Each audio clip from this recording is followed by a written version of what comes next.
Bago po tayo magsimula, maaari niyo po ba ipakilala ang inyong sarili at ang posisyon na inyong tinatakbuhan? Ako si Irely Mendoza mula sa Departamento ng Kampang Politika, tumatakbong CSSP Councilor. Para sa unang tanong ninyo, gumamit ng isang perspektibo mula sa iyong disiplina upang suriin ang nagaganap na paglilitis sa punong mahistrado. Yung sa impeachment naman ni Corona, parang maganda naman siyang actually maganda siyang practice.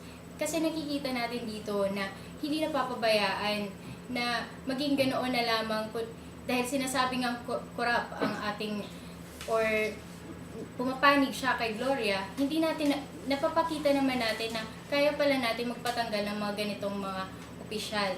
Ngunit sa saligan po, inuugat po kasi natin ay tinitignan po natin ng maayos ang mga isyong ganito.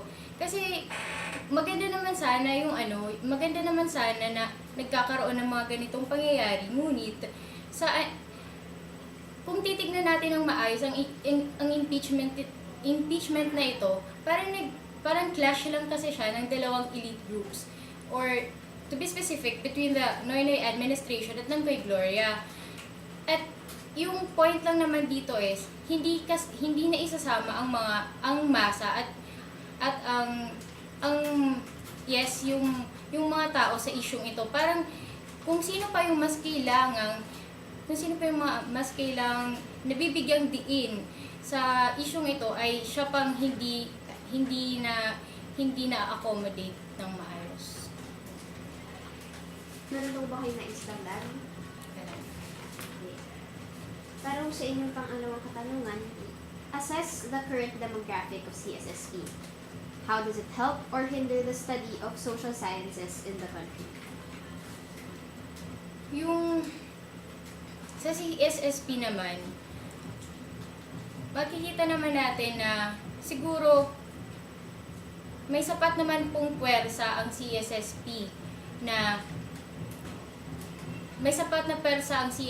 upang makatulong sa mga issue na mayroon tayo ngayon.